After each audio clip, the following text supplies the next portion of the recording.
គ្រប់នឹងសូមជម្រាបសួរពុកម៉ែបងប្អូនសូមស្វាគមន៍មកកាន់ការឲ្យទុំរុយឆ្នោតយួនប្រចាំថ្ងៃទាំងអស់គ្នាសម្រាប់ថ្ងៃទី27ខែ8ឆ្នាំ2025សម្រាប់ថ្ងៃនេះដែរអេដមីនក៏មានតម្រុយឆ្នោតពិសេសនឹងលេខច្បាស់សម្រាប់ចែកជូនពុកម៉ែបងប្អូនយកទៅធ្វើការផ្សងសំណាងផងដែរសូមឲ្យហេងចាក់ត្រូវគ្រប់គ្នាមុននឹងឈានដល់ការឲ្យតម្រុយអេដមីនក៏សូមចិត្តបងប្អូនទាំងអស់គ្នាសូមជួយចុច like និងជាវឲ្យអេដមីនម្នាក់មួយផងដើម្បីមានភាពងាយស្រួលក្នុងការតាមដានតម្រុយឆ្នោតយួនជារៀងរាល់ថ្ងៃនិងក៏ជាកម្លាំងចិត្តឲ្យអេដមីនក្នុងការធ្វើតម្រុយឆ្នោតចែកជូនបងប្អូនផងដែរតោះកុំឲ្យខាតពេលយូរយើងចូលមកកាន់តម្រុយឆ្នោតយើងនៅថ្ងៃនេះវិញម្ដងសម្រាប់លេខតូច2លេខយើងអេដមីនមានលេខ64លេខ12លេខ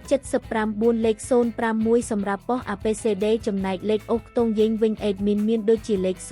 អូសនឹងលេខ70អូសផងដែរចូលមកកាន់លេខធំយើងវិញអេដមីនក៏មានលេខ703គុណលេខ